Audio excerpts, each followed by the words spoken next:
Welcome, everybody. We are here for our education news that you need to know. And we are hold on one second, guys. We're having a little bit of okay, now we're here. Welcome to our Sunday edition of Education News that you need to know. We join every Sunday night. We talk about all things education and really get a perspective of what's happening around the country, around the world. And you get to hear from some of the most dynamic educators around the world. And so tonight, we're going to talk about all things Texas and this need for students to read from the Bible. We're going to talk about special education moving to OCR, moving to Department of Justice. The Office of Civil Rights moving to the Department of Justice. We're going to talk about all things. And so before we do, we want to introduce our panel tonight. We have people from all over the country and all over the world. So Dr. Andrews, you want to start? You want to introduce yourself? Hello, everyone. My name is Dr. Kenyon Andrews, and I am an exceptional needs instructor. And I just come to this as not only a teacher, but as a parent and also as an advocate. Thank you. Michelle. Hey, Michelle. This is one of we guys, if you've been here for a while, you have seen Michelle. Michelle, tell us a little bit about yourself. Hi, everyone. Thank you so much for having me. My name is Michelle Amons Rayford, a 24-year educator out of Vallejo, California. I work as a high school teacher and a community college instructor.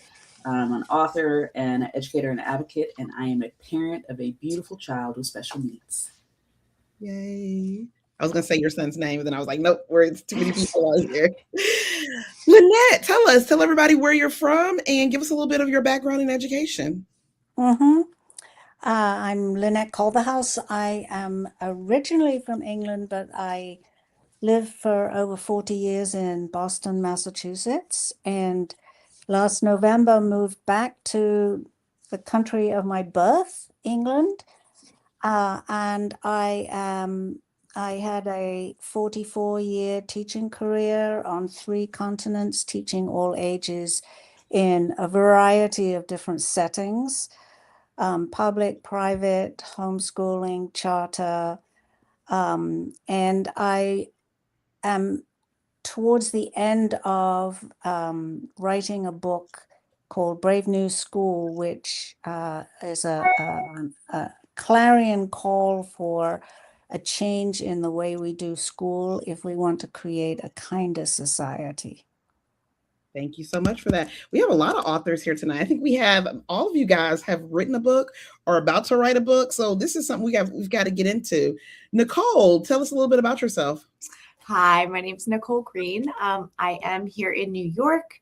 I just finished on my 13th year in the special education classroom. I'm a proud member of the neurodivergent community myself. I am, teacher, mom, advocate, all the above.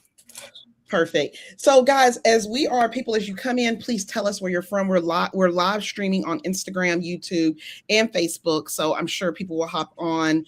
One of the things that I want to start with, there has been a lot of news this week, a lot of news about education. And I have to know, because this has been on my mind, what do you guys think about, as you're watching the news and you're hearing all these things about education, what has been your motto this summer? Are you ignoring it, or are you like head first, I'm about to change the world? Like, talk to me about where you guys all are. I'll hop in and say for myself that this summer I originally planned on just, relaxing, taking some time, to travel and explore. And while I have been traveling and just relaxing some, this summer has really pushed me to a place where I am writing my my local representatives, writing national representatives, having a lot of conversations with colleagues and with peers across the country as far as what they're seeing. And so it really hasn't been that downtime that I may have been looking for, but it's also been having those deeper conversations of what we need to do, how we can plan ahead of time going into this next school year. Anybody else? And I will say that for me, moving outside of the United States has been a relief, as I was always kind of on the front lines of bringing about change locally and on a larger scale. So, yeah, I have tended to keep up through the headlines, but actually abstaining from a lot of the news and what is going on. I'm often very moved to actually take some action and do something. And I'm relieved to be taking a break from that. I would say, well, if it's any indicator of how my summer is going, okay, I ended school at 10:10 on Friday, and by 10:45, I was on with y'all. I am back tonight. I'm doing PAF training tomorrow morning. It's totally like the life of a teacher leader, but also just like I was sitting on the couch just now. I read my husband some story from this Instagram account that I follow, Juvenile Injustice, and I said, this boy is in prison because for robbery. He ended up, like they tell the story, and so he was stealing money because his mom has cancer and he needs money to pay for her medicine. And my husband looks at me, he goes, why did you tell me that right now? I said, well, what are we going to do about it? We can't do nothing. So that's where my headspace is. I'm going to save a boy. I don't know where he is. I don't know what, I know what he's down for, and I know I got to get him out. So that's where I'm at. I'm unwell. I guess I'll be last. I, of course, have a child. So what is summer? Let's start there. But at the end of the day, I was trying to stay in my lane and I try to mind my business. And every time America likes to poke the bear. And I'm like, can you just let me be great? And so now I got to pick up my pen again and start calling and start advocating and start joining and start writing. So here we go again. No rest for the weary. It's no rest. And I was telling, so my husband is always like, well, I have a good friend. I have a good friend who works in the medical field. And I always tease her. I'm like, I know why there's always these medical shows, because y'all have so much drama. And she works with doctors. I'm like, y'all have so much drama. And she's like, you wouldn't believe it. And I was like, you guys are just like education. Y'all just make more, but y'all are definitely just like education. And so me and her have been she's been on the forefront of a lot of the CDC stuff, a lot of the, don't give the kids vitamin K, give newborns vitamin K. So she's been super angry, and she's been like reaching out to her representatives and like giving them through the ringer. And so like, we're both getting them on both ends, like education and medical. And like, we need you to fix this. So I feel you guys. Like, summer is supposed to be about rest and rejuvenation, but Lynette, I know you said you're out of the States. I kind of am a little bit envious of that, because you're not the only one. Right. I'm envious because I'm like, I just need a break. I just need a break. But yeah, I think I think this is just it's not the beginning. I think since 2025, we have seen just every week, it's chaos, every week. And if there's sometimes there's like, it's quiet and it's like, okay, but then something else happens. So I think this is, par for the course, which is going to take us into our first topic, which is Texas. Anybody in here been to Texas, from Texas? Okay, I've been to Texas. I am. I've been. From Texas. Are you from Texas? I'm originally from Texas, yes. Ooh, okay, so let's talk about your state. So the State Board of Education. So I have been watching, and one of the things that Texas, Florida, Alabama, they really sometimes are the grounds to try some of the conservative education things. They try them out. Mm-hmm. So last Thursday, there was a state board meeting, and it was finally approved where passages of the Bible excerpts and passages and stories from the Bible will be required reading in Texas. There were over 500 people that came and spoke at public comment. If you look at the written comment, almost everybody, I think it was like 70% were against this. There were all kinds of legal groups that were saying this is against the Constitution, but it was passed, I want to say 9-5. I could be wrong, but No, you're right. And it was conservative. So it's a Republican-led school board, state school board. And so now you'll have it. It doesn't start until 2030, 2031, but now you will have kids who will be reading the Bible as required reading. So I'm gonna stop talking. What do y'all think about this? Like, I have my thoughts, but let me ask you guys first.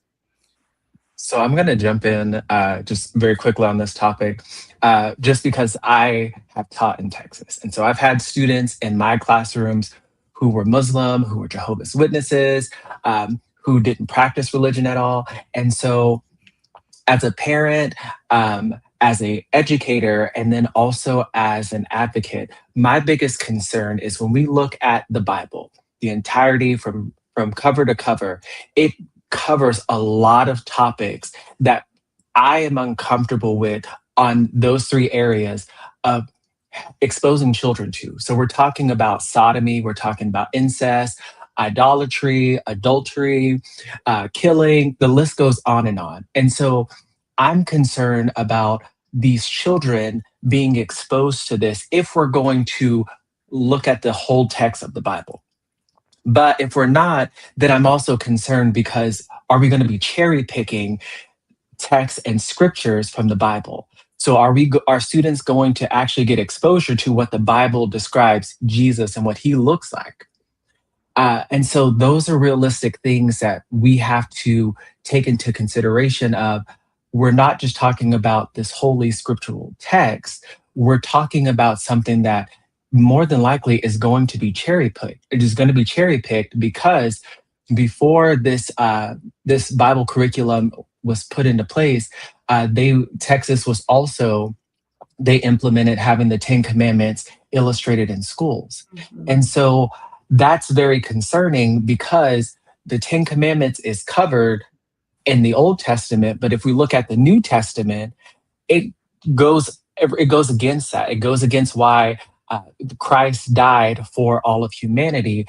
But how are we making sure that students understand that, hey, this was the law, but now we are not governed under this law. And I know for sure that students are going to be utilized and they're going to be weaponized based on select choices within the Bible. I have receipts. It's Book of Luke for grade 4, Book of Jonah, and Book of Psalms. Now, I don't know these. Like, I don't know what's in them. I'm going to be honest. Book of Jonah and Book of Psalms, 7th grade, Book of Lamentations, and Book of Genesis, high school. These are just like some examples. Noah's Ark in 1st grade, David and Goliath in 2nd grade. So, I mean, at bare minimum, right? The argument that they made was that the Judeo-Christian history is an important part of American history and the history of, I guess, life. I don't know. But first of all, like these are the people that have the "We the People" on the back of their car. You know it because they love to say that they love history, but only the history that is specific to the agenda that they want to push, right? This is not all history. We're not including, yeah, I'm gonna pause. Okay. And then the other thing that the one thought that I had was the fiscal impact. Now I went and read the Texas, I actually went and read the law. And for fiscal impact, it says, since instructional materials and instructional decisions are made at the district level, it is difficult to estimate the fiscal impact on any given district. Now, for a moment, there's so many ways we can look at this, but I am just wondering, in a world where we are constantly fighting for funds for students and fighting for funds for teachers, we're going to take taxpayer dollars and buy Bibles with them instead of what?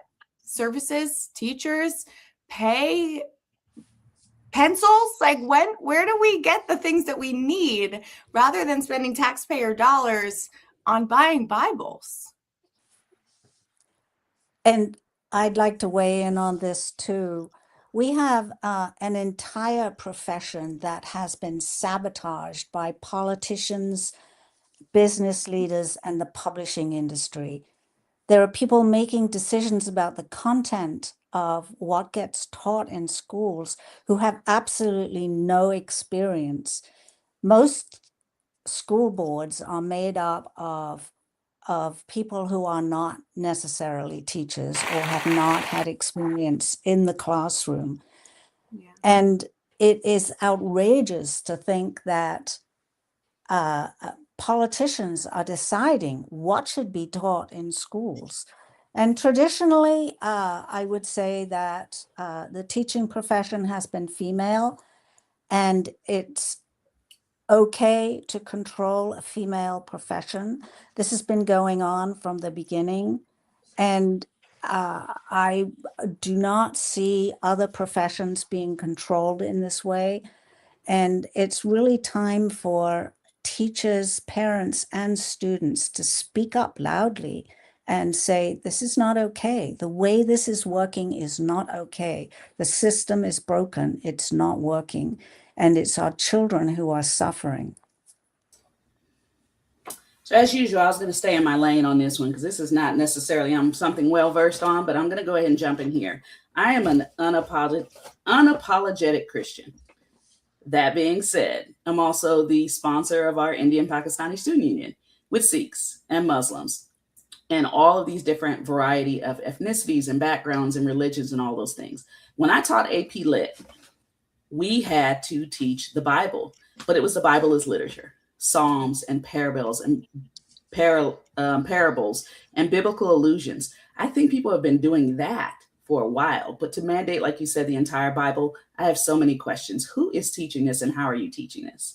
That's a big issue because as we diversify our classrooms, we have to bring ourselves to our classrooms, be authentic ourselves. But at the same time, we have to understand who is in our classrooms. So if you're teaching the Bible as literature, as biblical allusions, and that is what we're doing in English literature or ethnic studies or world geography, etc., that's one thing. But I would be concerned about who is actually teaching this. And that's coming from an unapologetic Christian. So I have concerns and I have questions, but we have taught the Bible as literature before, and I have no problem doing that. But I want to know who is doing it and how are you doing it? Because there's nothing more beautiful than similes and metaphors and all of the poetic language in the Psalms. But let's take a step back and really decide, like you all are saying, who is asking us to teach this? How are we going to teach this? You know, what perspective are we coming from? And are you trying to indoctrinate people? Right. What are the learning objectives there? You said that was high school, right? AP. Right. I mean, that's different than first graders reading Noah's Ark, right? Or you have to question, like you said, what is it? What's the goal, right? Like, what are we trying to get them to learn? Are we learning to question? Are we learning, problem solving and critical thinking? Or is this, like you said, just sheer indoctrination? Yeah. What are we And doing? Nicole, Go ahead. Nicole, I just wanted to ask you real quick, what grade did you say that students are going to be learning about the story of David and Goliath? Grade 2. Okay, I just want to also put in the context for those who may not be familiar. David and Goliath, it has been romanticized, but in the actual Bible, it actually talks about God having David circumcise all of the individuals that he killed. And that goes back to what I was saying, those uncomfortable topics. Do you want to come home and have your second grader asking you about what circumcision is? And those are things that we have to be prepared for because we have passed these things, and it falls on us as families. It falls on our communities of, wait, I may not be comfortable. I may not be ready for this child to have this conversation, but now they're being thrust into that environment. And that is so important when you talk about parenting. I don't care. My fifth grader comes home and I was upset because it was talking about a kid throwing a puppy out of something. And I was like, wait, that's a problem. Okay. And this is supposed to be a story that everybody, has read for years and years, but you need to vet what is coming home.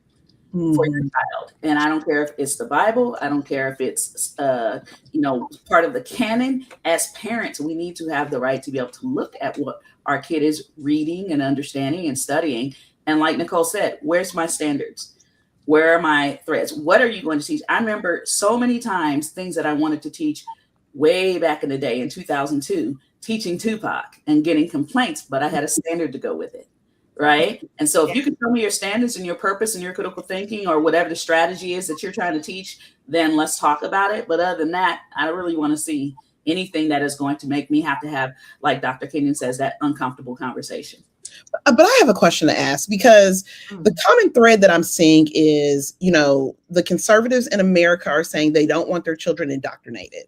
However, we are indoctrinating, and I'm a Christian. I go to church, but I also think about my Muslim students who the Quran is not readily available to them. I think about all of the different kids that I have, Jehovah's Witnesses, like all of the different religions, and what are we saying when we only say the Bible?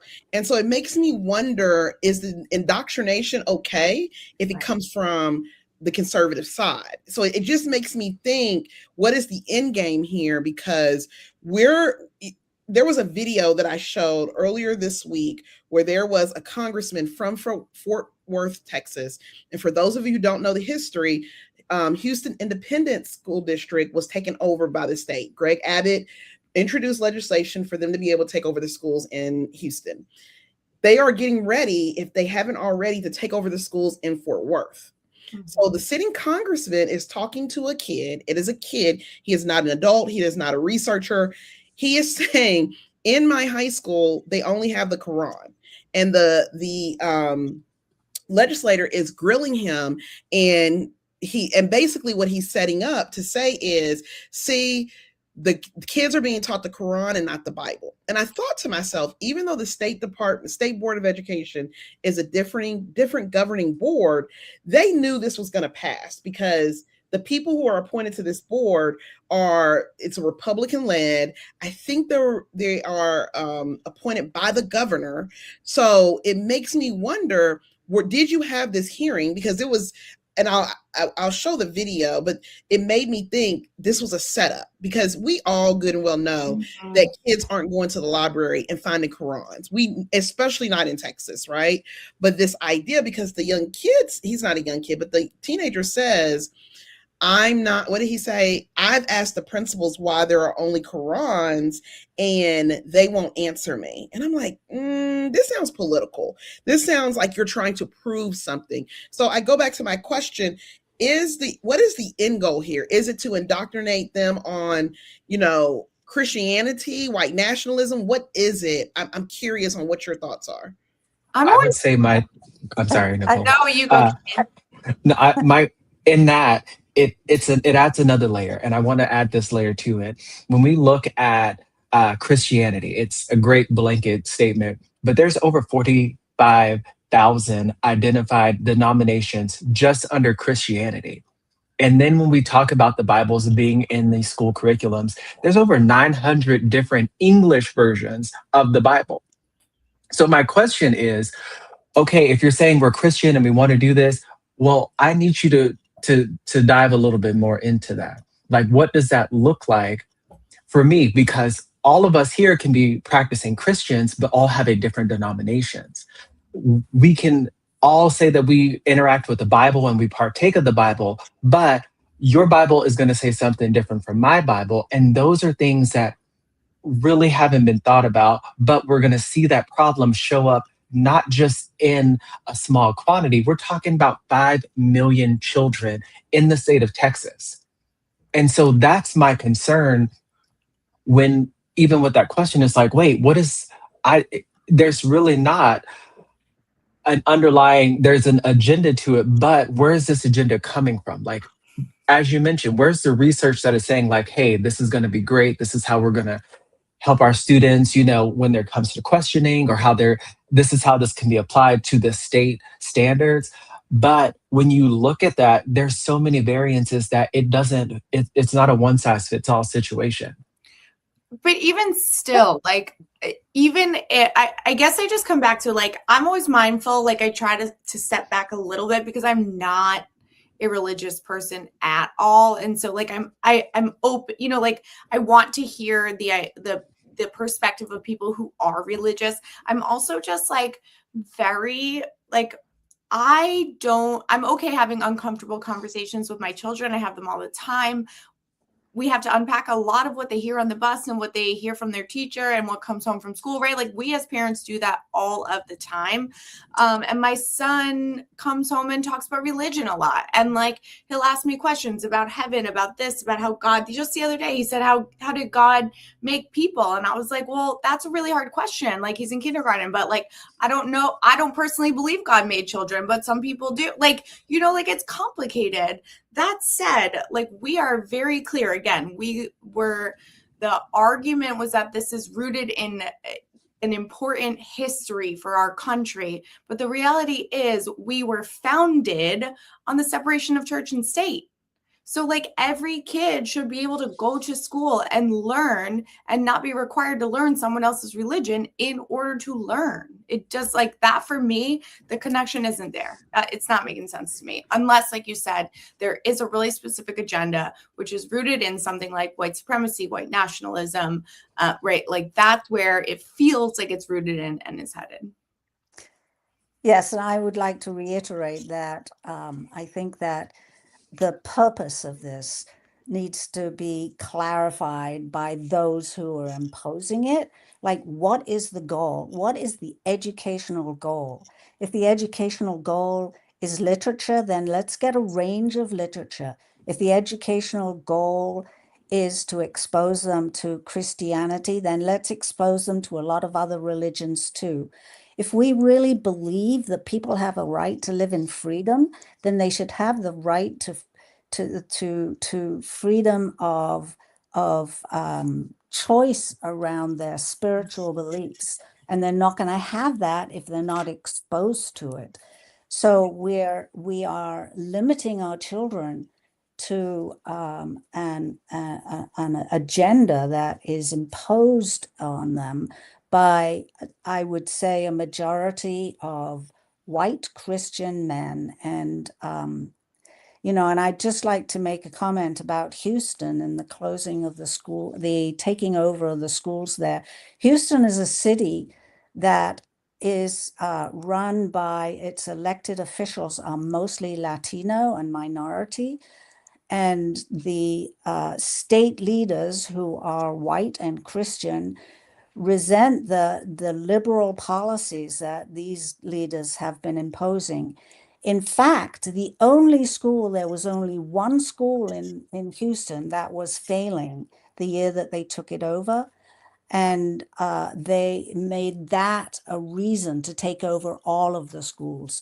So many of the schools were highly successful. And this is a huge political punching bag that needs to be opened up and aired out. Like, who is making the decisions here and why are we allowing them to? We could talk about, and we're going to go to the next one, but I think that's important because the state takeover, if you look at Florida, the goal of state takeover is not to really help the children. They will cite kids are behind, they're not reading on level, but we all know as educators that those levels are widely not age appropriate, right? But I think this is a playbook to see, can we, especially in democratic cities, how can we take over the school system and take that budget, because I'm sure it's over $1 billion, take that budget and use it and make the state control it. We could talk about Memphis City schools, Shelby County schools. They just got taken over, and their districts in Tennessee just got broken up. So I think the long game for them is getting control of that money and being able to do what they want with those kids and that funding. Just my thoughts, could be wrong, but I'm probably not. But I think if I look at Abbott, if I look at DeSantis, if I look at, I can't think who the governor is in Tennessee, to me, that's their end game. Now, We've talked about the Bible, and I'm sure my mother is going to text me and be like, I didn't know this. Are you sure it's true? But I want us to head into something a little bit more juicy. Have you guys read about the impeachment articles that are coming against Linda McMahon? So we have a state senator, I'm sorry, a congresswoman. She is from Oregon, I believe. I think she's in Oregon. Her name is Susan Bonamici. She has filed 3 articles of impeachment, first ever against an education secretary, where basically she said she illegally transferred 140 plus programs without Congress approval. She's talked about how she has moved the Office of Special Education and the Office of Civil Rights to other departments, and she's basically trying to circumvent Congress and do what she wants. So I have to ask, first off, I want to show the video of of her speaking on the floor, and I'll try to find it. Oh, I have it. I'll try to see if I can get it on screen. But this is juicy because if I'm Linda McMahon, I'm low-key embarrassed because this is the first time this has happened to an education secretary, not Betsy DeVos. I mean, literally. So what are your thoughts on this? Do you think that she has done something to be impeached, or is this politics as usual? I hope this is not the first time Linda McMahon has been embarrassed in her life. I have to be honest, first of all.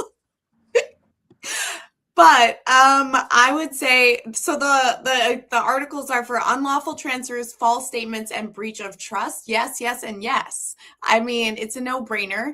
I think that, it's probably more symbolic than realistic. I don't think Bonamici actually thinks it will succeed. I guess my bigger thing is not like, does it make sense? The question really is like, let's say like it was this magical scenario where she was, convicted and removed and then even disqualified, right? Can't hold office again. Like, then what though? Trump still gets to pick her next, like her replacement. And I just like, this is where it feels, and I know there's like that, fatigue, but it just feels like we are just like, it's a losing battle because it's like, so like we were talking about it the other day, like, if he died, so what? Like, I don't really know. It doesn't feel like there's any end in sight because it just feels like, okay, well, then he just picks somebody else. And like, surely Linda McMahon is not even the worst. Like, I don't know. I just don't see an end. So I want to jump in there and I want to answer your question while still talking about this. Like, I want to go back to, she didn't just transfer a few programs. She's being charged with illegally transferring over 140 programs and then 6 federal offices to other agencies without congressional approval. And so that is a huge thing. And so like what your question is like with the Republicans controlling both the chamber, the impeachment proceeding is close to impossible. But this is a formal proceeding that creates a paper trail. So sworn testimony, subpoenaed records, the quiet decisions that have affected and that are affecting our child's schools are going to be put out there in a loud room with cameras. And so this is important for families and for teachers and for school districts, but even also when you think about our advocates, like thinking about our legal advocates as well who are fighting for educational rights, this is all going to be documented. And so because of that, even if Linda McMahon continues to stay in her position and nothing happens, now we have this paper trail and now we have all of this evidence that can be referenced so many times and in so many future court cases, whether at a state level or even at a federal level. I'm not very up on the details of what's going on here, but it's amazing to me that we have systems in place and rules about how those systems are run. And yet we have this one person who is moving systems around, changing them without any process. We have, a totally broken thing going on in Washington. there's no intelligent process for working these things out and for maintaining some sanity. This is insane. What is happening is insanity, and being outside of it and seeing the perspectives of outsiders. There's no other word for it. And recently I came back from a 3-week. I went over to the Boston area for 3 weeks, and people are anxious. People are nervous. There's this negative energy everywhere, and yet people don't know how to channel that to bring about change. And this is something I address in my book: is the sheer size of the United States and the number of people and the ability to organize and come together and speak with one voice we've been robbed of that. We've been totally robbed of it by a work schedule that is beyond reasonable. People have to work really long hours to make ends meet, so there's no time to organize. And people are stressed out. They're struggling to pay their bills, and so and this to me is part of the systemic failure and part of the plan, because they don't want any pushback against the model that they've been operating under. And I'm a firm believer, and I outline how to do this in my book, in having parents and teachers and students come together and organize, to start affinity groups, to start talking about what we want for our children, what is relevant in the lives of our children and our communities, and to take back that power. We've become so disempowered. Yes. Oh, go ahead, Ms. Fran. I was going to say, so I hear you guys, but I think this has been I think it is on purpose that people don't know what Congress does. Mm-hmm. So people will say on videos, good, she needs to do it. I'm like, no. Congress set up the Department of Education. It's the only people that can demolish it, right? So you have checks and balances in your country for a reason. They're not working right now. So what I've been saying is, what are our other Congress people doing? If you're not, that's like you go Congress, that is their job. That is what we pay them for. When you allow this to happen, because they have the power to stop all of this. They have the power to be like, no, but they are not doing so I think this is on purpose.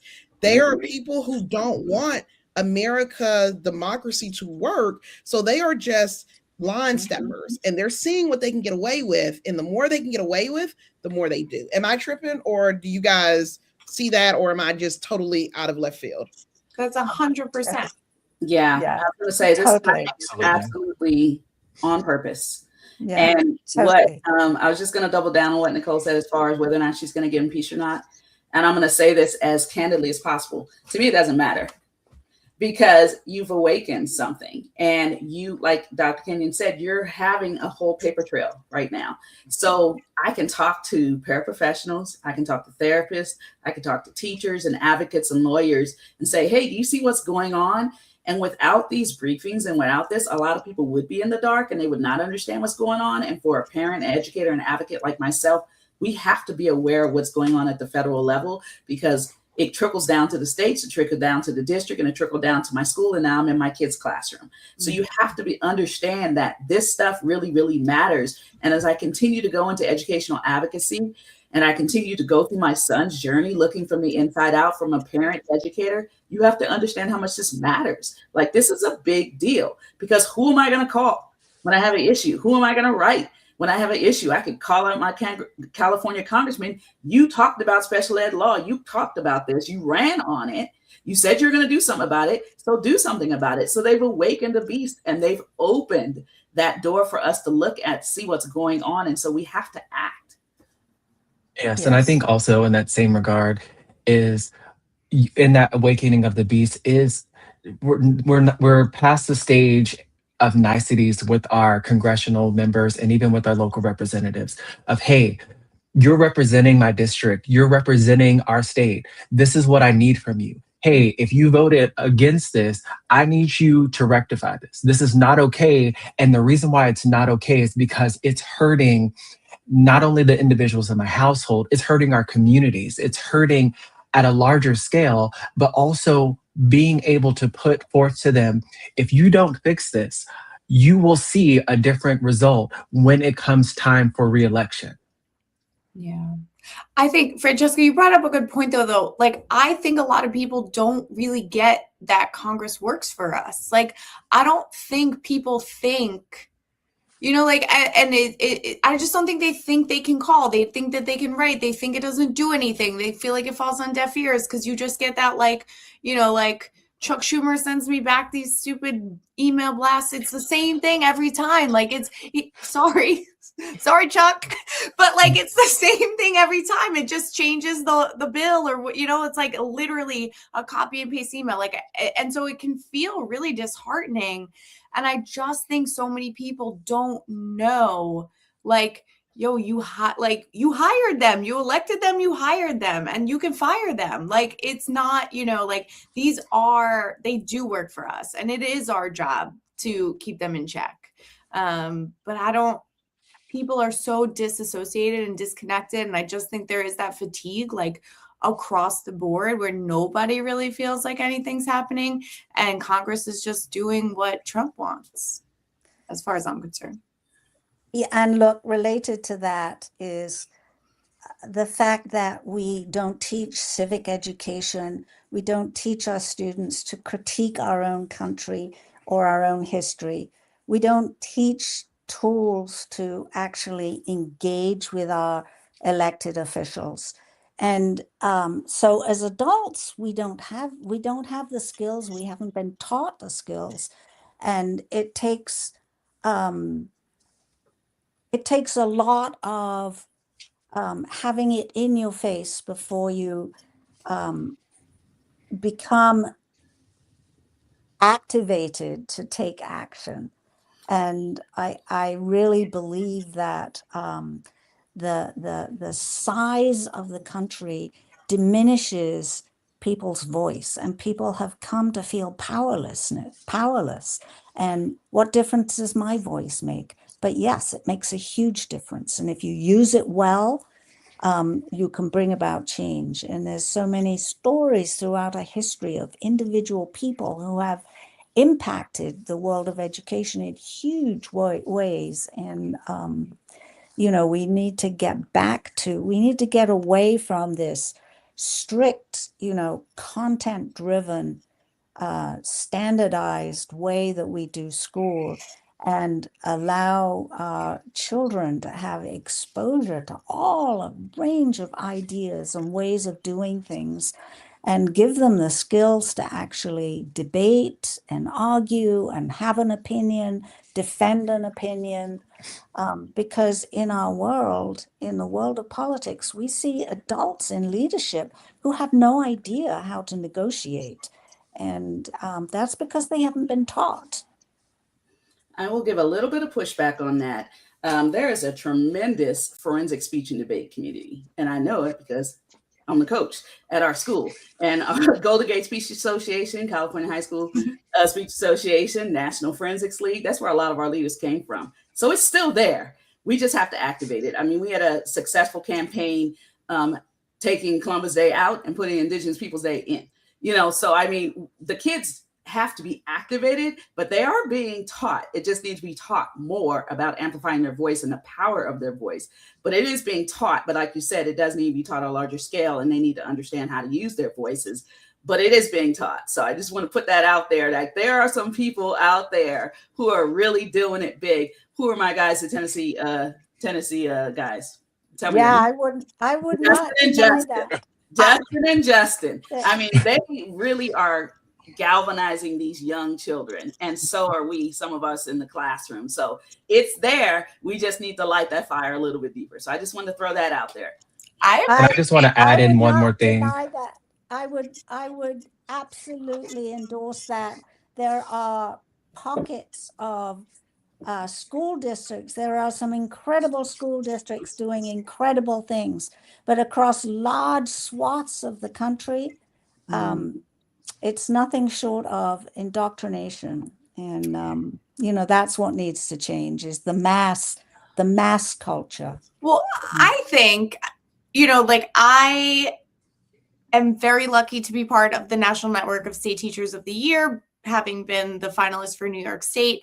But I am here to tell you there are incredible educators in the deepest of red conservative states doing the work, teaching the teach and giving kids voice. I think one thing that we need to keep in perspective is that teachers in those states and those districts still need to keep their jobs, right? And so there is a balance that some teachers even in very liberal states like New York have to take to ensure that they don't lose their job, right? There does have to be that balance. But one thing that I would say is that teachers really need to lean into their unions. They need to know what they can say, what they cannot say, what they can teach, how they can teach it, because there are a lot of protections that teachers are just there are so many teachers who just don't want to touch anything political, anything, lawmakers. I had an idea with my co-teacher to do to write letters to lawmakers about a sustainable farm. And my co-teacher was like, not a chance. We're having kids write to lawmakers. And I'm like, wait, why? They're sixth graders. They're primed for it. But I get it.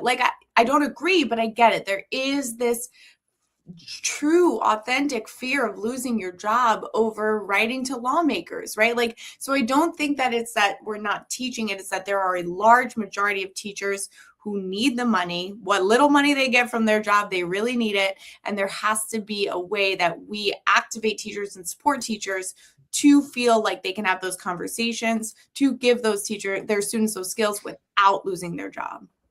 And I just want to add a quick point is everything that you guys are saying is valid. However, what makes it very difficult to take those smaller pockets and grow them and build a community on a larger span is what we are dealing with. We're dealing with special education being taken out of here. We're dealing with, early childhood intervention being taken out. So it's not like we're all in the same school building anymore and we can, I can pick and, to have conversations with these teachers. We're dealing with the fact of wait, I'm in the Department of Health and Human Services now, and I'm trying to figure out what is the new normal. And so really it is that fact of, hey, I absolutely have a problem with this, even though I may not have had a problem with it because it did not make me it didn't provide me with any discomfort. Now we're seeing on a large scale where education, not just teachers, education is, we're all uncomfortable. You can be teaching math and you can be in the mainstream classes. All of those things, it's affecting everybody. And so that's the biggest thing that we have to tap into is, hey, they're trying to separate us. This is not how it's going to work for our students. So then we can go back to teaching our kids, how to properly question things, how to probe, how to debate, all of those wonderful things, but we're not in that place right now. And that is the reality that sucks for everybody. Yeah. Go ahead, Lynette.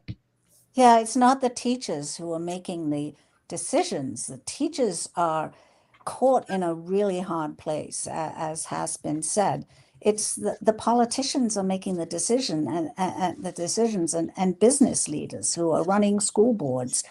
And we need to give back that control to teachers. If teachers had the freedom to choose what they teach to the children in front of them, who they know better than anyone else, a classroom teacher has the hardest job. I take my hat off to everyone who's a classroom teacher. I did it for many years, but then I was a coach, and I could see as a coach that this is a really difficult, full-on job. And to have somebody outside of your classroom community who doesn't even know your children in front of you tell you what you should teach and how you should teach it, that has to change. That is not working, and it's making it's the impact is felt by the teachers and our children, mostly our children. I think this is such an important conversation because I think all of it is true, right? You have teachers who are killing it, but how much am I really going to risk my job when right now inflation, if I get $100 worth of groceries, it's like 10 things. I can't even feed my family, so it is right. So I wonder, as I'm thinking about this and I'm thinking about all of the things that have happened, it makes me go back to what is Congress doing?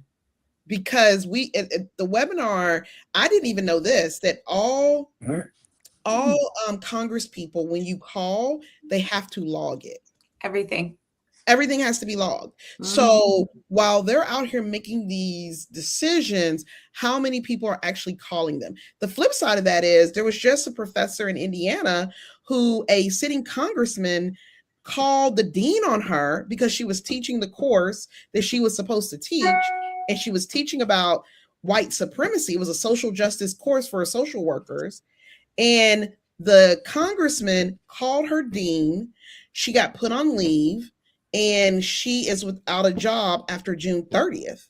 So part of that comes to, what are our elected officials doing? Are they being petty and trying to determine what we teach, or are they really fighting for us? And I think that, to me, is the key crust of a lot of this, in that when you see your congressperson, when you're emailing them, calling them, you're making them work, because we've seen across the country where people have lost their jobs through some of these things, and they have ended up running against the incumbent and winning. So, I think that, we have something there.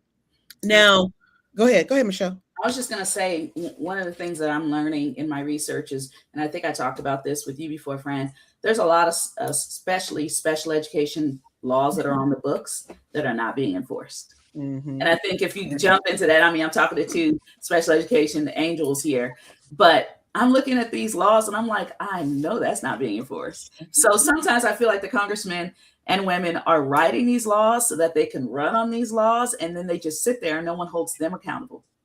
And they don't give money. And I think, like, that's a big thing. You have IDEA. I think in our district, 10%, not even 10%, is being funded. You have these laws, but you're not funding it. So you don't want it to work. You want parents to be upset. You want them not to get services. You want kids not to get services, for you to say, let me give you vouchers and you can really get educated. And I think also in the same regard, what Michelle was talking about is really looking at the fact and the reality of, hey, I know that they're not doing this, but I will say it from my perspective as a special education teacher. I know the federal laws. I uphold them to the greatest. And so the thing about it is, and we've talked about, teachers losing their jobs, is also, what are you knowledgeable about? Are you not just being knowledgeable in your content, in your classrooms and in your school districts? Are you knowledgeable about what your state law says, what your federal law says? And so those are also things that, for me, I will say, at working in special education, but also being a Black male in education, I know the federal laws, and I know them because I'm also like, hey, when it comes to federal laws being broken, historically, this country puts Black and brown bodies underneath the prison. And so I use that to stay informed. I use that so where my principals, whoever is over me, they can't come and say, well, hey, we want to do this. And I'm like, you can make that change, but I'm not going to do it, because what we have seen for many of decades, and especially with technology ramping up, is we're seeing teachers being thrown under the bus for everything that happens.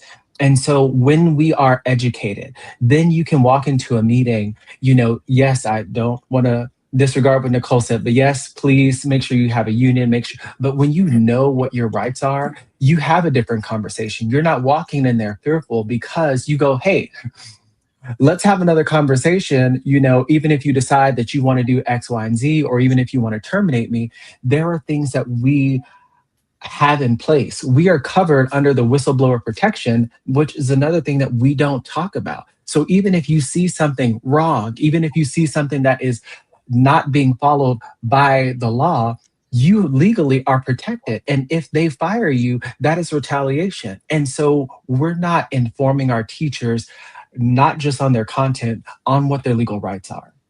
I love that. Now we have two more topics that we got to get to, and you guys got to come back. Vermont. So Vermont is our little state up in Northeast, and it is a very small state. This is where Bernie Sanders is from. And let me tell you what they have just done. They have, well, it was last year. They started a new law, so Act 73. Act 73 says that if you are a religious private school, you no longer get state funding. So you cannot use vouchers to go to religious schools.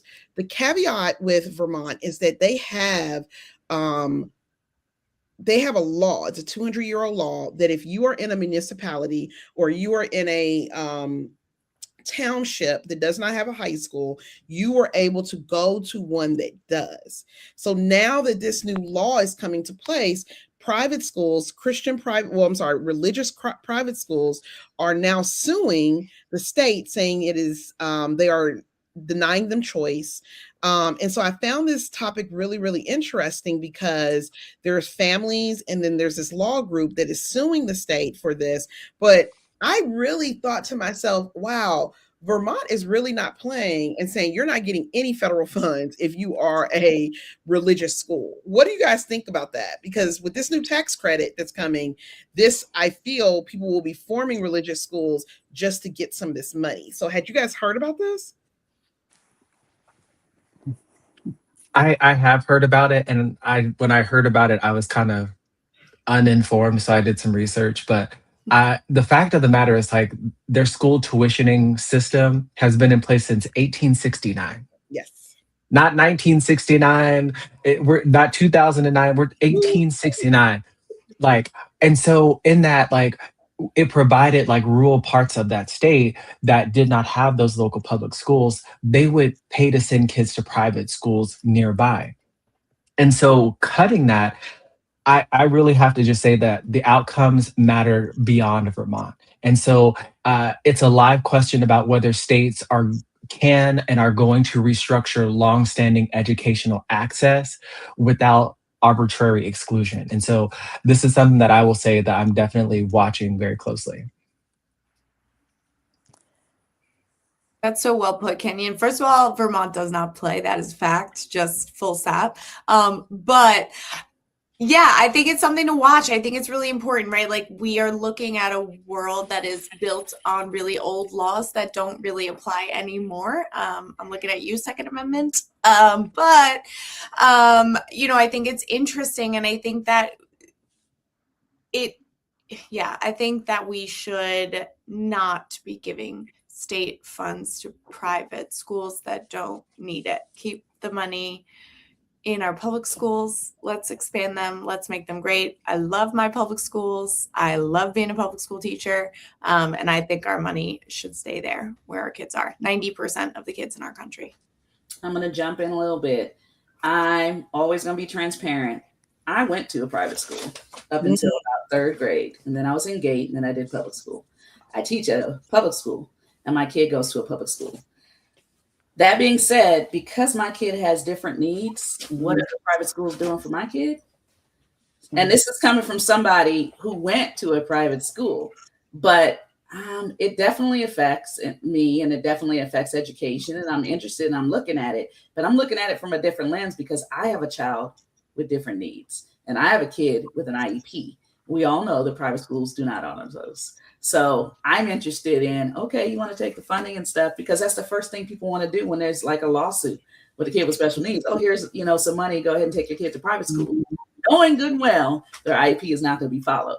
So that's the part I'm interested in. So as I do my research, I'm looking at that. I just want to add to that because I actually started my career. I went to a private Catholic school growing up. That shows up maybe not so well in my lack of Bible knowledge from before. I didn't read anything I was assigned in high school. The Bible wasn't the only thing.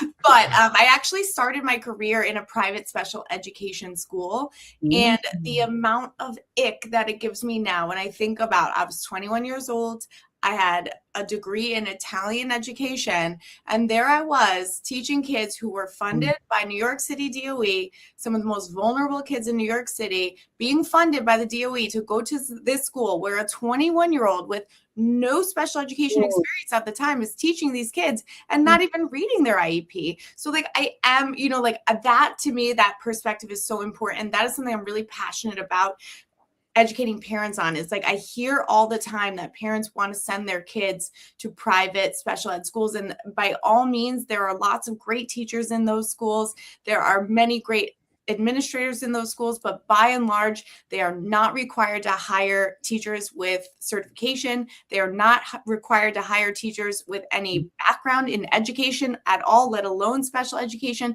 So you really, if that is where you want to send your kid, you got to do your research, know how many teachers are certified, know what their backgrounds are, know what their certifications are, and like why are they qualified to teach your kid better than a public school teacher?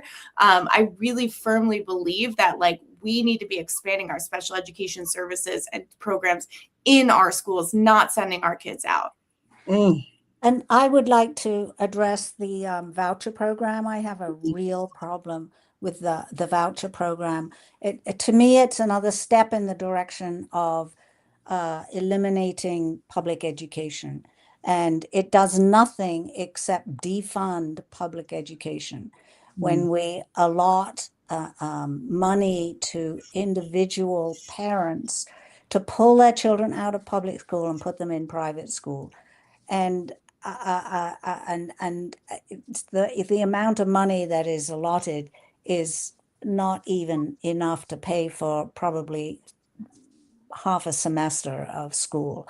So the whole idea of the whole motivation here, I think, is to defund public schooling so it can fail and fall apart. And I think that public schools and the people in it, communities and parents and teachers who really believe in what they're doing, we've got to fight back. And yeah, it's not looking good. And I almost feel like Vermont this will definitely go make its way through the courts. My concern is just what you said. I think parents should have choice. I do. But I don't think your choice should impede with taxpayers' money going to schools. Because in Florida, actually, I won't even use Florida. I'll use Arizona. I used to work for a research company, and we would go out to specifically Tucson. And the stories they would tell us in Arizona about charters starting, first off, charters and private schools starting, and 6 months later, gone. Like, gone. And it was such a strain on the districts, and they were also afraid to talk about it. But they were, I mean, it was almost like you get an idea, you open a school, boom, you get the money. You might not make it to the end of the year. Then the kids don't have transcripts. They don't have and so it becomes a real thing. So my thing for these vouchers, and our webinar in July is actually going to talk about this tax credit, is really around this piece of, what problem are we trying to solve? I think the problem that is trying to be solved that many people don't know is, how do I get rid of education, public education? How do I make sure that everybody is not educated? Because I tell people, when you go to these affluent areas, many of the parents are not leaving to go to these private schools if they're not already there. They have their school. So who are they not trying to educate, and why? So it infuriates me when I see people like myself saying vouchers, vouchers, vouchers. And I'm like, this was made after segregation.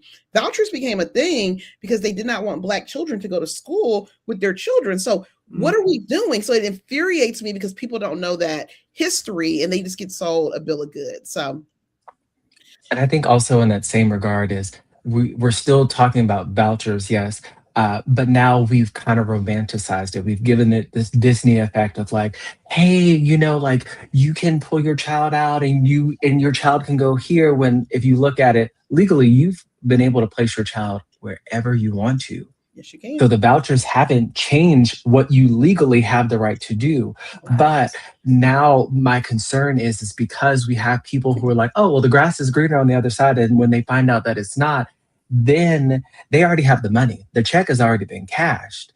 And so as a taxpayer, as it puts a strain on us because now we're having to pay for your child to go to a place that didn't work out. And then also we're having that money's having to be doubled up again. And so those are realistic things of, like, hey, just do a basic. I don't even mean a deep dive, but just do a basic search into vouchers and see how that works. And my concern about it is just like my concern with the cost of tuition at colleges is that money is not going to last your child throughout their whole foundational experience. It's going to last, as Lynette mentioned, maybe half a semester. It really depends on the school, but also those families who've gone there and who may love it and who may be providing all the great services. What happens when those funds run out? What happens when the check has been cashed, the money has been spent? Now they're coming to you saying, hey, tuition is due. Sorry, we don't do scholarships. All of those things. And those are realistic things that families are dealing with, the harsh reality of it, because they've had that whole, the grass is greener on the other side. And that's very concerning. Yeah. So I have two more things. If you need to hop off, it's fine. But I want to talk about civil rights. Office of Civil Rights is moving to the Department of Justice. Now, I'm my special ed gurus. They're not even prosecuting. There was a case I was reading where some African-American boys were called racial slurs. It was referred to the Department of Justice. They have done nothing. They are not prosecuting anything. First off, yeah, I have no words. What do y'all think about this? I'm gonna jump in. For one, me and OCR, we have been great friends. I know the whole workings, the whole goings on a professional level, but then also on a personal level, as far as helping families navigate that and deal with that, and having conversations with multiple representatives for myself, but then also for families. And so it's very concerning that OCR is moving to the Department of Justice, because again, I want to say, as a person of color, as a Black person, the Department of Justice, when you mentioned that, I already am like, I don't feel comfortable about that. And so when you're talking about discriminatory acts that are happening within these school districts and within schools, and families who are fighting on behalf of their children and all of these things, and I can attest to it. I have seen and I have personally dealt with some horrible events that have happened in this country and helping families navigate that.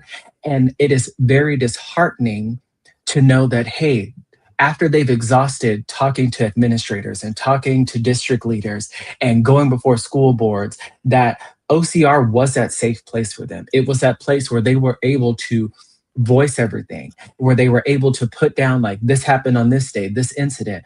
But now that everything is at a pause, it's at a standstill, it really is horrible to hear, because the racism isn't going away. And I'm going to call it just what it is. The racism is not going away.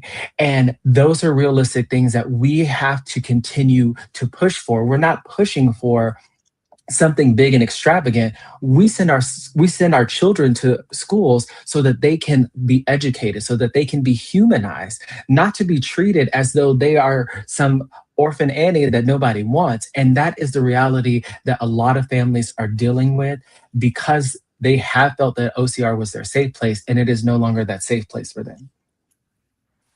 Yeah, and I think, I correct me if I'm wrong, but I'm pretty sure 70% of the civil rights violations that they support are related to special education.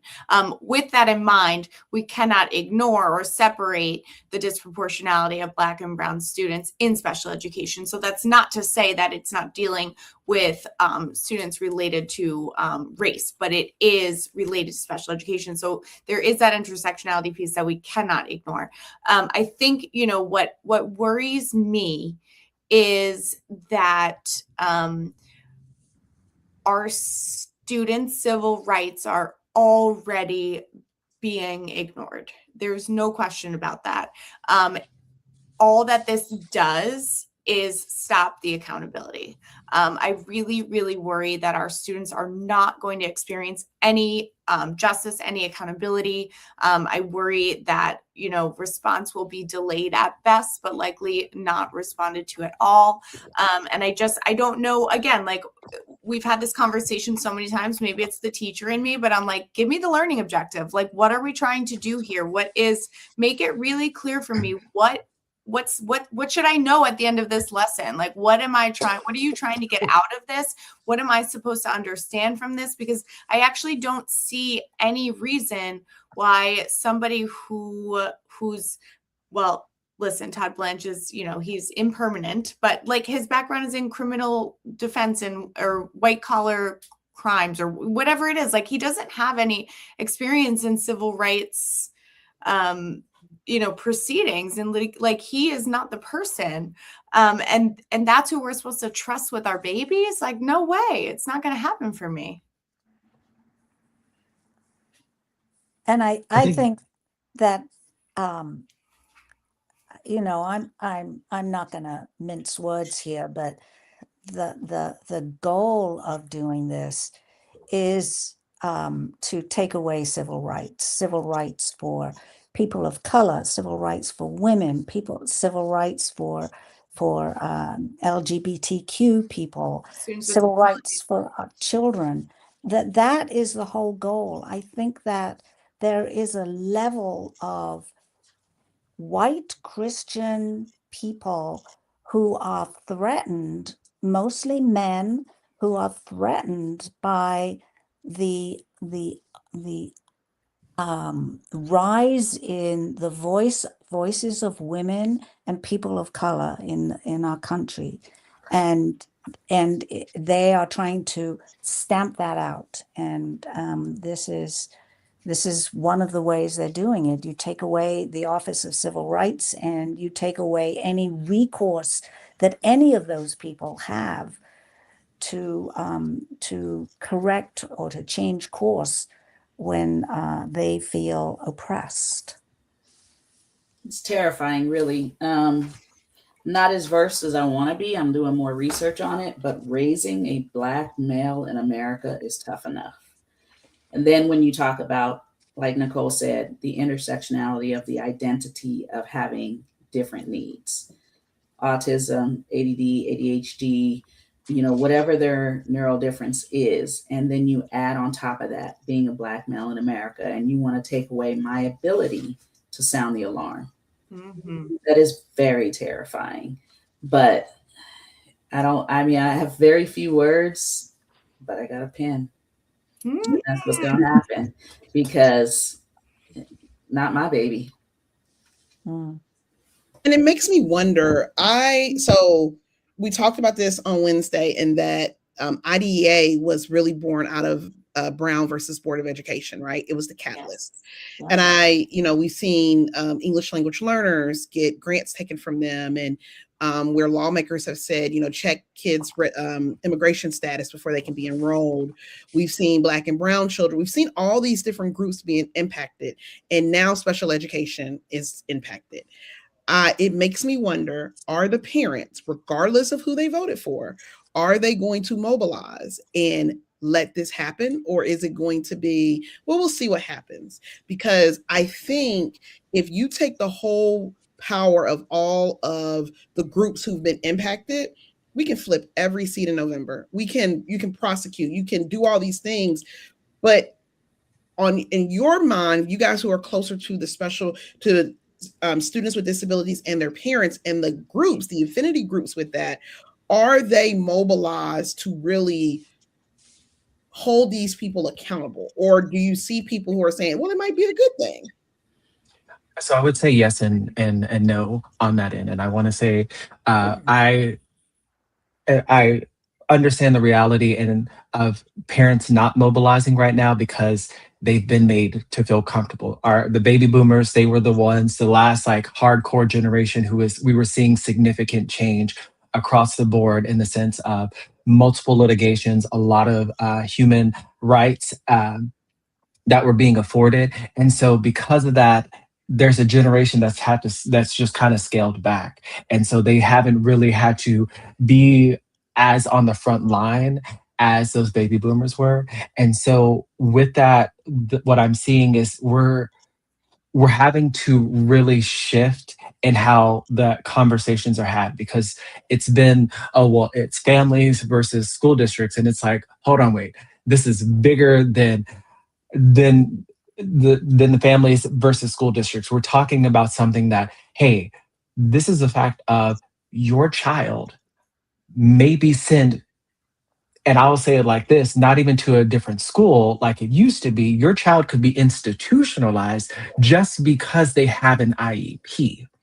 And so you can have your issues with your school district, with your child's school, but there is a legal process, and I will say legal because it's not technically legal, but there's a shift that's happening to where it can happen overnight. It could happen August 1st when teachers are preparing to go back and they go, hey, so if a child has an IEP, they need to be institutionalized, because the shifts that have been happening. And those are things of where we really have to get families and our communities to understand. And so on the yes part, I already see that happening. I already see families and parents that are like, hey, we had our own school buildings beforehand. We could take it back there. Like, and so being collectively, it's not there.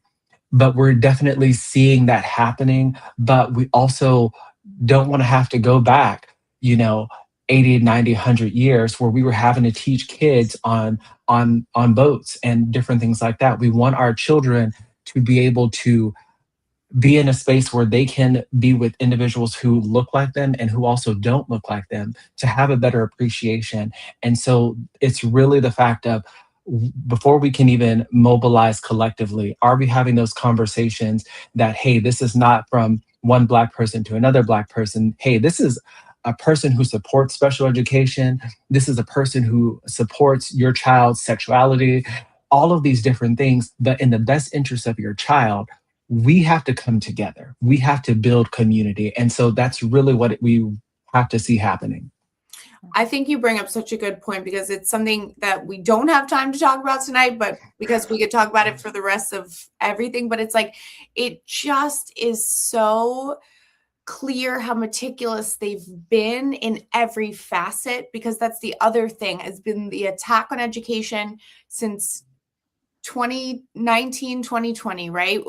It's been this attack on education and on educators to pit administrators against teachers and teachers against parents and teachers against students, right? It has been so meticulous for years that at this point, there is so little trust in all of the collective units that it is difficult even just to go in and have productive conversations. And I think that's the fear that I have, is that they've done all these things that really, I believe in my heart, it was so intentional and so meticulous and so well planned, that first term was breaking down a lot of things so that in the second term they could go full force. And I worry that the trust is not there. And so I think about, on our conversation on Friday, there were so many, a big subset of the population, I think it was from the ARC, right? I think it was the ARC. She was saying that like a half of her organization is like the Maha moms who have kids who are on the autism spectrum, who do agree with a lot of what's happening. Like, it's all been so meticulous that it's scary how divided every facet has become. So I think that's my biggest fear, is like Kenyon said, we have to come together first. I think they've out-organized us. That's in my heart. I feel out-organized. Mm-hmm. Yeah, I think one of the most dangerous subsets in America is a parent educator, because we see it from the inside out and from the outside in. And just mobilizing that group would be really, really powerful. But I also think that educating parents is extremely important, because I talk to so many parents and they say, I didn't know this or I didn't know that. And something about that parent education that is missing. We really need to have parents understand their rights until the child gets to the cognitive or developmental level that they can fight for themselves. It's really about educating and empowering parents. But a parent educator has that unique ability to be able to see the machine from the inside out and the outside in. And it's extremely powerful. And then go back to your original question, Fran. You asked, how do we get people to really mobilize? Until it affects them personally, they may not. It's just like everything in America. If it affects me in my home, then all of a sudden I'm interested in learning about it and doing something about it. So we have to make them understand that this is affecting you or your neighbors or your schools or the future of America in general. That's And really just to- sobering. Oh, go ahead, Lynette. No, I just want to add, a last little piece to that. I totally agree. And I think we need to help people understand that where one hurts, everyone hurts. And we need to pay attention to the hurt in order to heal the whole. It's also sobering because I'm such a, it doesn't impact me, but I still want change for others. So I think that understanding that, and as a Black woman, I keep going back to, I told you so. I knew this was going to happen. Like in my mind, every time I see something, I'm like, I told y'all, but I have to, I hope that the good of society comes out and people realize, like, we weren't just making a stink. They said what they were going to do and they're doing it. So, guys, you're watching this, you're listening to this, you're going to watch this on replay. I am hopeful that you guys continue to email and call your Congress people, because they are that is what they are there for. We have, in our state, we have 3 Democratic congressmen, Congress people who are doing the work. And for other states where they don't, I feel sorry for people, because I'm like, I think it's going to get worse before it gets better. Now, last but certainly not least, so there is a new rule effective July 1st, so Wednesday of this upcoming week, that a judge has halted. Let me go back. So the Trump administration, they decided under the One Big Beautiful Bill, which is not beautiful, that professional students can borrow up to $50,000 a year, $200,000 total, and other grad students can borrow $20,000 a year up to $100,000, with Grad Plus loans eliminated for new borrowers outside of the professional tier.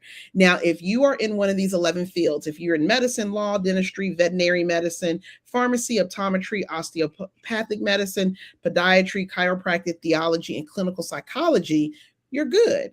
However, if you are in the following professions, which includes nursing, which includes hold on, I'm going to give it to you right. I want to make sure. The backbone of society. If you are the backbone of society, you can't get money. Can't get money. Nursing, physical and occupational therapy, physician assistant, education, public health, social work, you are no longer qualified to get this money. Now, a judge has stopped it in terms of the limits will still go into effect July 1st, but a judge has halted some of the other things because, of course, it's unconstitutional. However, somebody said this to me and it made me think. They were like, all of the professions that aren't being given the higher loan amount, these are some of our professions that we know are most needed. And many of these people are mandated reporters, social workers, public health, education, all these things. So I have to ask, is this going to be a disaster like I think it is? Or is this a way for schools to lower their cost of attendance? Tell me. Disaster.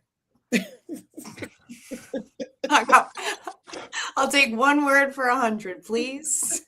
Okay, disaster. I will agree with Nicole, like it's going to be a disaster, but I also think of the irony in it.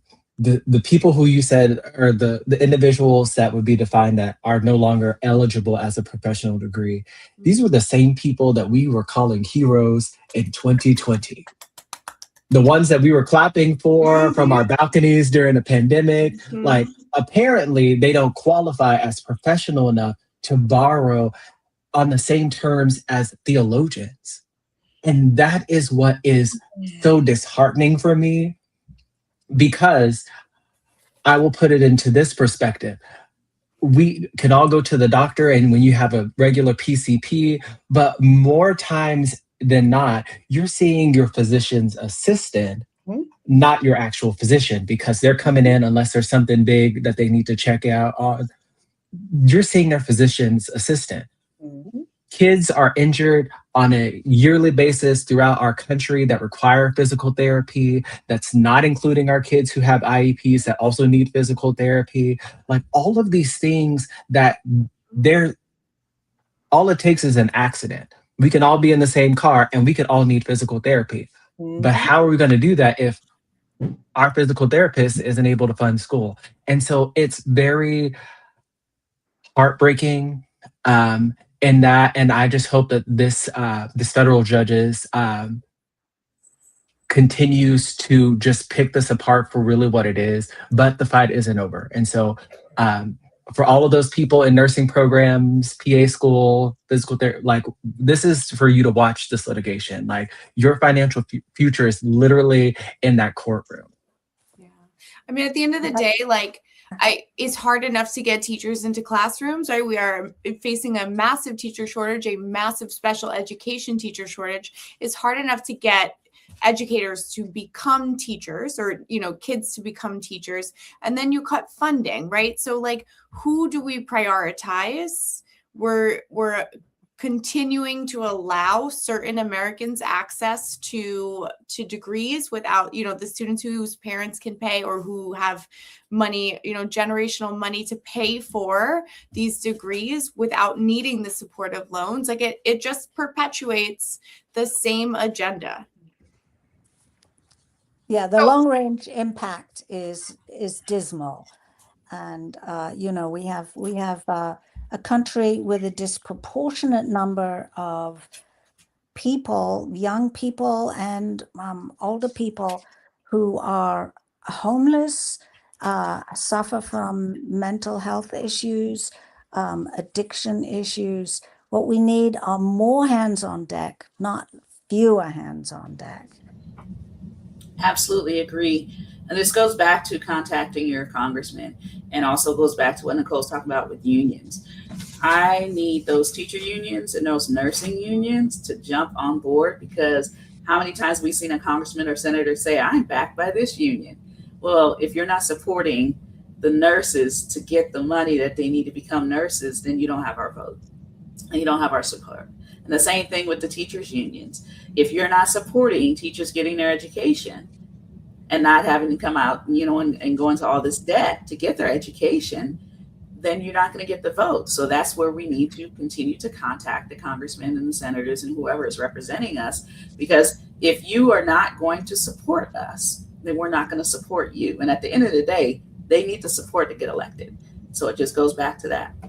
I agree. And I was I don't know how, on Facebook, like sometimes you're not in a group, but you can see what's happening in a group. And there was like 1,000 comments, and it was in a nursing group where someone was like, oh my gosh, our professional status is being threatened, and there were nurses that were like, oh no, it's not that bad. And I was like, am I in an alternate world? Like, what do you mean? And so it frustrated me, because I was like, you know what? There were people defending this, like, no, this will make the schools lower the cost. And I'm like, why would they do that? It doesn't make any sense. So I am, this really disturbs me. My own daughter wants to be a physical therapist. And so really you're making families have to figure out how to pay for it for them. Mm-hmm. You're making so they just won't. But I think I want to cause a permanent underclass. So the billionaires that I am really working for have people to work for me. So I think that's the end goal. But again, Congress, like, what are you doing? What are you doing? Well, and I think, and I just want to say this, like, when you think about those professions, 95% of those professions, if you think about the medical field, 95% of that is nurses. It's the lower hanging fruit that is there. It's not necessarily the doctors. The doctors come in, they give their diagnosis, they give their specialty input, but it's the nurses. It is the physical therapists. It is all of the other individuals who are doing the work to get you to the doctor. And so that is the reality of it. Of it doesn't matter what your race is, what your religious beliefs are. It's the fact of, hey, oh look, you enrolled into this nursing program. You thought you could afford it for $45,000 a year, and now they're saying that it is not. You're limited out. So your first year, you've already reached your maximum cap, and that is something that I don't have to be a nurse or have a desire to be a nurse to go like, hey, no, that's not right. But I need a nurse. We need a nurse. We have school nurses, thinking about all of those things and the reality of it. But it's also the fact of these individuals, they are on the lower end of the pay tiers.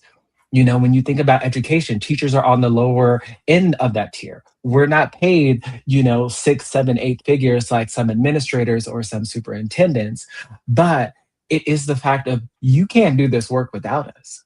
And that is something that I feel like it's going to get worse when we're seeing, not only are we having a teacher employment crisis, we're having a medical employment crisis. It's kind of the same crisis that we were going through during the pandemic when it was just talking about restaurants. And I was like, well, I mean, what are we doing? And so we're going to be doing a lot of retroactive things to rectify this, but by then it's going to be late. It's going to be too late to do that. And it doesn't feel good to say that, but it also is, unless every person who has a dog in the fight, and everybody has a dog in this fight, stands up and they reach out to their congressperson, not even your congressperson or your representative, reaching out to your mayors, reaching out and having the uncomfortable conversations in your social media groups of, hey, I know this may make my aunt uncomfortable, but I just want to say this is the reality. Like, I want to go and be a physical therapist, but I may not be able to go to college for it. So now I'm having to come up with a backup plan. And that is something that it very much, it sucks. There's no other way to put it. It just sucks in what it is. But we have to dig in, and we have to mobilize as a community. And I'm thinking about in a lot of our districts, because Medicaid, with the One Big Beautiful Bill, Medicaid is also impacted, right? So you're not getting the Medicaid reimbursements, which people don't realize really help school districts. So a lot of our schools, if you're in a rural area, they might not have physical therapists. They might not have occupational therapists. They're employed by the school district. So when you don't have enough people to do this, you can't offer those. You can't fulfill the IEP because it says it in there. So I think people, I did see in some of the special education groups where they were like, what does this mean for our kids who get services? And many of the parents were shocked. Like, what do you mean our kids won't get this? And I keep going back to, care about something before it impacts you. Care about it. I need you to care about it. Now, guys, we are 30 minutes over our time, and I am sorry. We were just talking really, really good. This is like good conversations, but every Sunday we're back. You guys are definitely have a standing invitation. We come on at 8:00. We talk about all topics just for the week. This is just for the week, guys. And this is just like a small iceberg of all the things that are happening. So if you're listening to this and you say, hey, I want to be a part of this, like, subscribe. You can find us on YouTube, Facebook. We have these conversations weekly. We will have this ready to go. We will send this to our email list, and we will start chopping up bits and pieces. Everybody on here, one by one. I'm going to start with you, Nicole. Where can people find you? Tell everybody. Then we'll go to Lynette, Michelle, and then we'll go to Dr. Andrews. At Mrs. G MBCT. Email, socials, all of it. Come hang. Yay. And you can find me on Substack, LynetteCulverhouse.substack.com. Yay. So I have a website, amplifyourvoices.net, and I'm on all social media platforms, either Michelle Layman's Rayford or Amplify Our Voices. Yay. And you can find me on all social media on all social media outlets at Dr. Kenyon Andrews. And guys, we have a lot of authors right here. So guys, do me a favor before we leave. Put your link under comments. Put your link where people can buy your book, read your writings, all those great things. Put them on there because it will be memorialized in this. Guys, join us next week. We will be going back over topics. I can't tell you what the topics are because we got to wait for your lawmakers to do the foolishness of the week for us to talk about it. But it's coming, and we'll be here next Sunday at 8:00. Guys, thank you. Please put it into, I'm going to put there how to reach everybody on here. And I want you to go to, let me see. I'm going to go to comments just so people can see them because they're putting it in here, but I want to make sure that everybody can see it. Just go to comments and put them in. Guys, thank you guys for joining us. We have people on Instagram that have been smacking their hands and being like, oh my God, they're loving it. So as we get these, we'll put this in here and we are going to go. Thank you guys.